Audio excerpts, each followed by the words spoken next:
It's a local election being closely watched in China. Taiwan's midterm vote is seen as a test of popularity for the pro-independence ruling party. Chinese government leaders are accused of meddling. So, how will the results affect ongoing tensions with Beijing? This is Inside Story.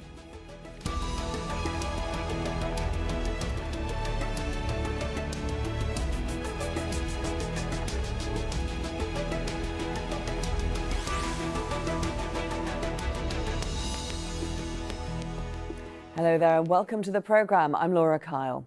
Millions of Taiwanese voted in midterm elections on Saturday, and the ruling Democratic Progressive Party was dealt a severe blow. The vote has been closely watched by government leaders in Beijing, which regards Taiwan as a breakaway territory. Adrian Brown reports from Taipei. Well, behind me, one of the 150,000 places where votes are being counted in these local elections, as well as the 10 referendums that are happening alongside it. As always in an election in Taiwan, China has been the dominant overriding issue. That's because for the past few years, relations between Beijing and Taipei have gone from bad to worse. They started to get bad when President ing-wen was elected in January 2016. Relations with the previous KMT government here in Taiwan had been good. Some say too good, which is why ing-wen was voted into office. Her crime in China's eyes is this: she refuses to accept that Taiwan is part of China, the so-called One China policy. As a result, China has been squeezing Taiwan both economically as well as diplomatically. There are now far fewer tourists from the mainland visiting Taiwan, and tourism is an important source of income for the island republic. Also, China has peeled away 5 of Taiwan's diplomatic allies during the last 2 years, and that's caused a lot of embarrassment and humiliation here. Now, this is a place really that doesn't take democracy for granted. Voter turnout in the last elections was more than 70%, and it's been very high again on Saturday. And of course, it's worth reminding that this is the only place in Greater China, and by Greater China I include Hong Kong and Macau, where you see true democracy as we've seen on Saturday. Adrian Brown for Inside Story in Taipei. Well, let's take a closer look at this island, which sits around 180 kilometres from mainland China. Portuguese sailors named it Formosa, or Beautiful Island, when they first spotted it in the 1500s. It was renamed Taiwan following the Chinese Civil War. Nationalists moved their government to the island in 1949 after defeat by the communists led by Mao Zedong. That formed what's known as two Chinas: the People's Republic of China, led by government leaders in Beijing, and the Republic of China, with its capital in Taipei. China regards Taiwan as a breakaway province and refuses to recognise its sovereignty. The Taiwanese have formal diplomatic ties with only a few countries because Beijing makes it impossible to have official relations with both. Taiwan is one of the world's leading producers of computer technology and has one of the wealthiest economies in Asia.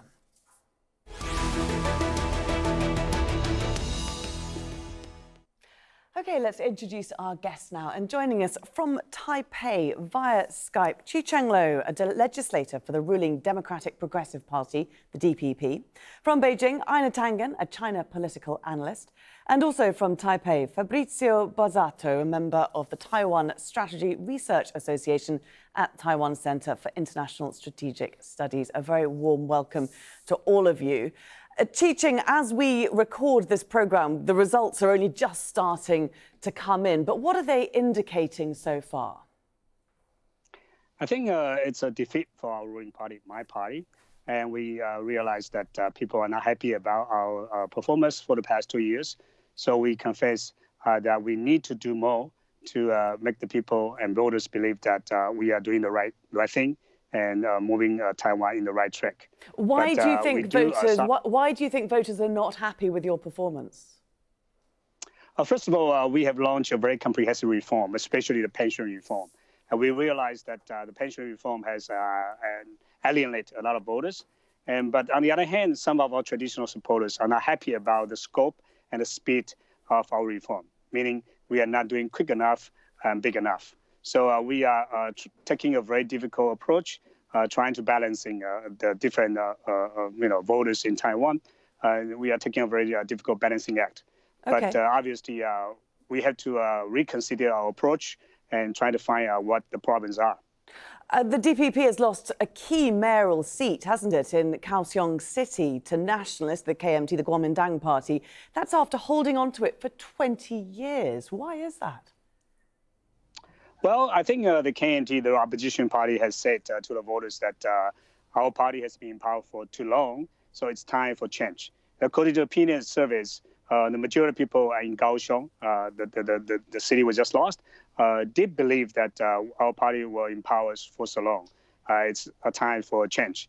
So we realized that probably we need to do more and to do better to make the voter believes that to keep us in power is good for the city. OK. Fabrizio, what's your take on these results so far as they're coming in? First of all, are they surprising? And second of all, are they in a response to things like the reform to the pension system? Well, yes, they are indeed surprising for some analysts. The Kuomintang, the Chinese Nationalist Party, had been been left for dead, described as a spent force, as a force in disarray. And actually, the Kuomintang has been capitalizing both on its organizational virtuosity and the political mobilizations of its core base that made the difference. And also, they've been able to put forward winning candidates. You mentioned Kaohsiung, then ing-wen was able to, it seems that it was going to win a beautiful victory, as being able to rally support in a traditional DPP stronghold, Democratic Progressive Party stronghold, and is the name attached to the Kuomintang victories in these local elections. All four major cities in Taiwan, New Taipei City, Taipei City, Kaohsiung, Taichung, are going to have Kuomintang majors, Nationalist Chinese Party majors. This is a triumph for the Kuomintang, a big comeback. This ideally marks the beginning of the 2020 presidential campaign. From this moment on, we can say that the outcome of those presidential elections is it's going to be a highly contested one. Absolutely. OK, well, let's just stick to these elections for the moment. We're still getting these results coming in. Einar, of course, the Chinese Communist Party was watching these midterms very closely indeed. What's its response going to be? Well, I was actually quite surprised by the comments of my fellow commentators in that they did not mention China and the economic situation. I don't know that it's all about pension reform. And I think there's going to be a lot of recalibration both in Beijing and also in Washington as they review what seems to be a route for the DPP. This is just like Donald Trump and the midterm elections. This is a real indication of how the voters feel. And it's quite clear that they do not have confidence in the current government. Chih-Cheng, we're just getting word in that the Taiwanese president, Tsai Ing-wen, has just resigned from her post as the DPP party leader. I mean, that's an extraordinary move, isn't it? Well, according to our party chapter, when our party is the ruling party in the central government, then the president will be the chairperson of the party. So it's mandatory. But if the chair decided to quit the party leader, then there will be a process of choosing the chairperson designate. So we are still waiting to see who's going to be our next chairperson of the party.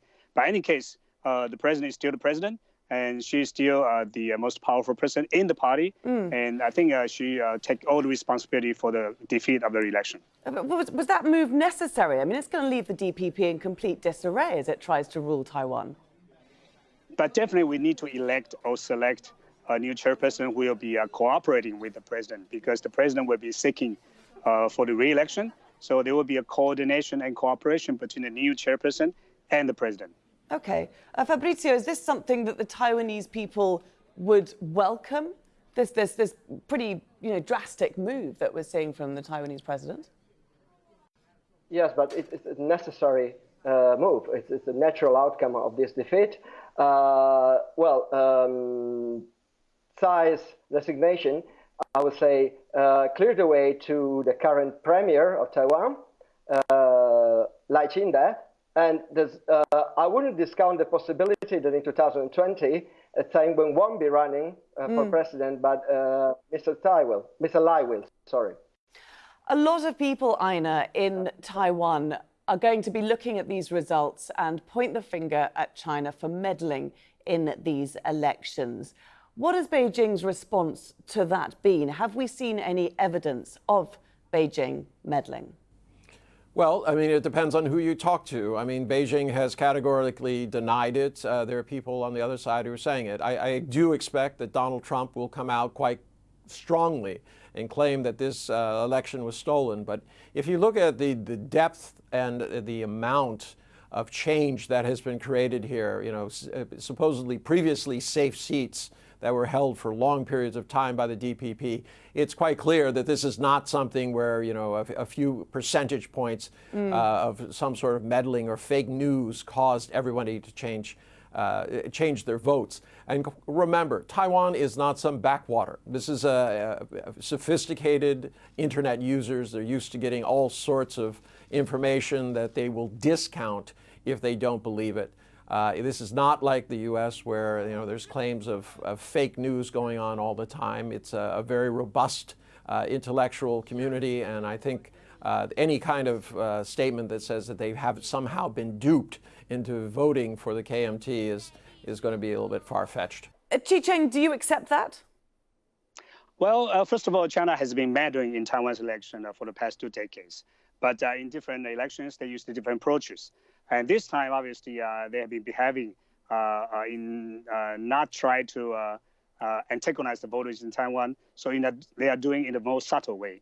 That is to use the cyberspace to influence the popular opinions in Taiwan.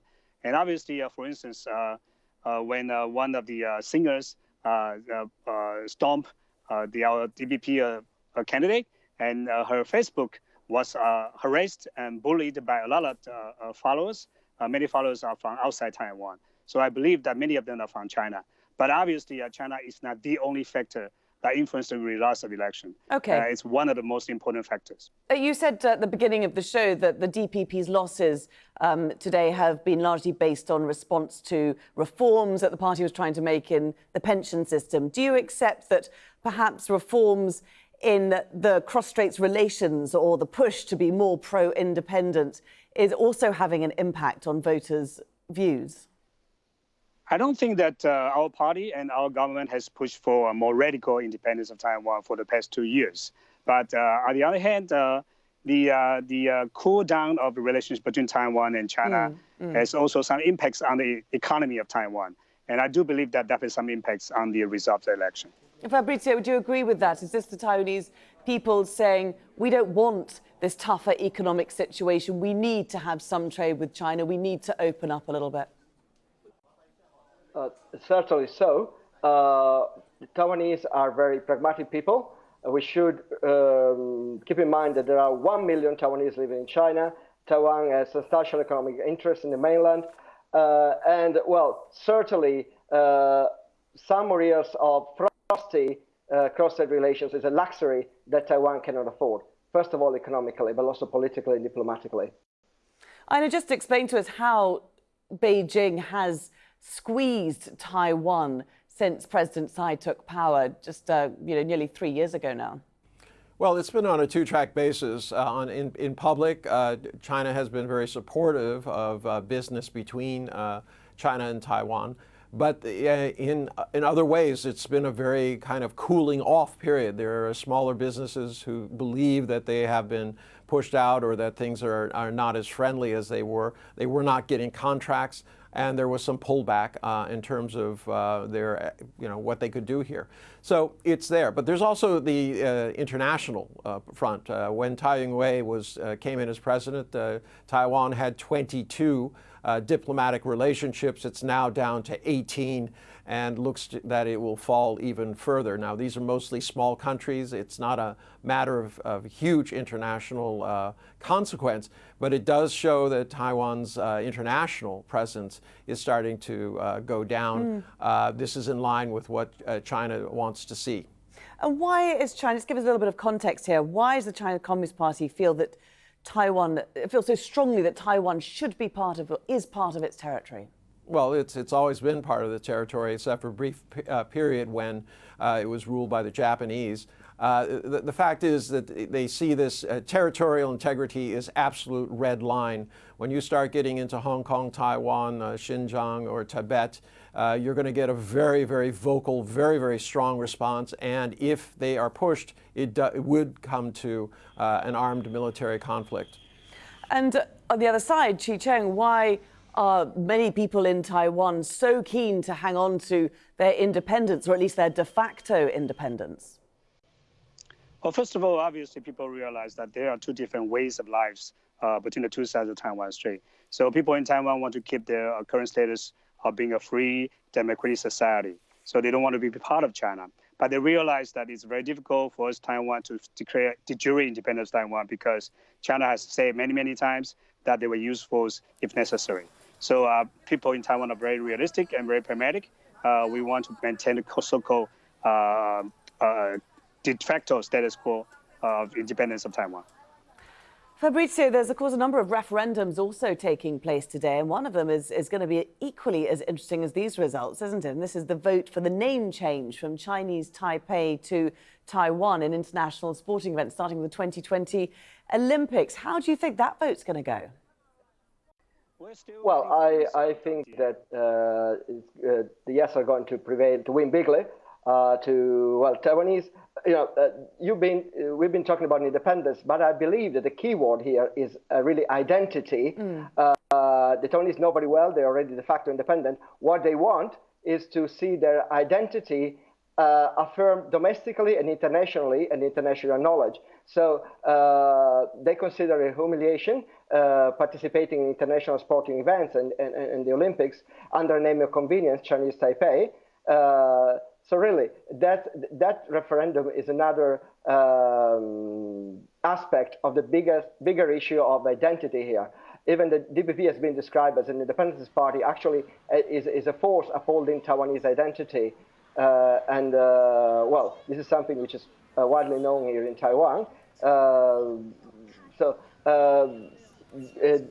I'd like to give you a figure. The Election Study Center of National Gen Z University in Taiwan found out that 55.3% of the Taiwanese, the people of population here, describe themselves only as Taiwanese, vis-a-vis 37.3% describe themselves as both Taiwanese and Chinese.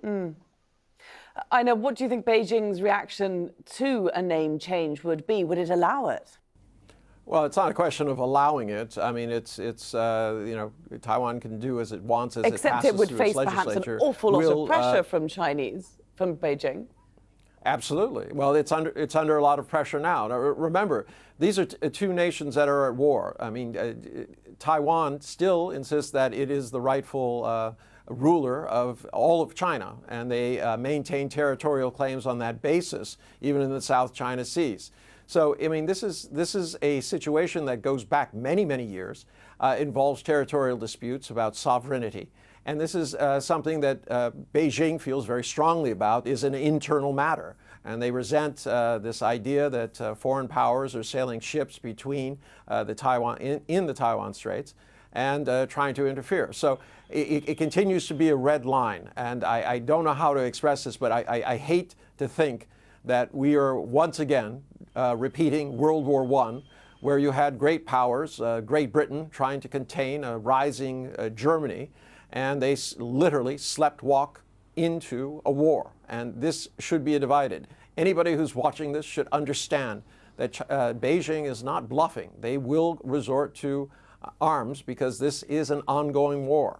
Chih-Cheng, when you hear language like that Beijing will resort to arms, that it could be a repeat of World War I mean, what does that make you feel, and what does it mean for the DPP's stance here? Well, first of all, Taiwan is a democracy. So referendum is a tool that people can show to the world the public will, the general will of the people. So we respect the result, whatever the result may be, of the people through referendum. And we are hoping that the international community can also recognize the fact that Taiwan, through referendum, will show the voice of people in general. But I think people in Taiwan are also very realistic and pragmatic. They know the result, the implication of a result of the referendum could be for cross-strait relations. So I think the people in Taiwan are smart enough to make their own choices. Fabrizio, when we talk about China using weapons, I mean, we've seen them running military drills just in the last few days. How real is that threat? I mean, you get some people saying, oh, they would never start a war. It's not in their interest. They've got other things on their plate. But of course, we just heard from Einar that it is a very real threat indeed. Well, I believe that China will go for the mainland, will go for the military option only if faced with a formal declaration of independence. But people familiar with Chinese strategic culture know very well that China prefers the extra military dimension, the indirect approach. I see China using economics and diplomacy rather than weapons. Military force, in other words, is to be assertively, even aggressively demonstrated, but used only as the last resort. What the mainland, what Beijing wants from Taipei is political face. Certainly, a referenda upon the name Taiwan in international sporting events will be a loss of face for Beijing, so it will be considered an irritant by them. But we should be very careful before overhyping war. Yes, military build-up, saber rattling, demonstration of military force, all this is going to happen. But I don't see the big powers in the Indo-Pacific sleepwalking into war. Taiwan is still considered, the Taiwan Strait is still considered a flashpoint, but here in this part of the world, people and leaders know very well that a war could be disastrous, even for China, domestically and internationally. Chih-Cheng, do you expect President Tsai to perhaps soften her stance towards Beijing? I mean, she's made overtures. She said, I'm willing to speak to President Xi Jinping if we're equals and there's no political preconditions. Obviously, Beijing has not accepted that offer of talks. Is she going to keep pursuing it? Well, first of all, I think it's too early now for us to think what causes the defeat of our party. So I think our party should now think carefully about the result of the election and what the causes for the defeat. And then we can find out the reasons and then try to fix the problems. Okay. And I think cross-strait issue is one of the reasons, but may not be the only reason for our defeat. Yes, absolutely. We understand that. In this program, we are focusing a lot on cross-strait relations. Yeah, I know.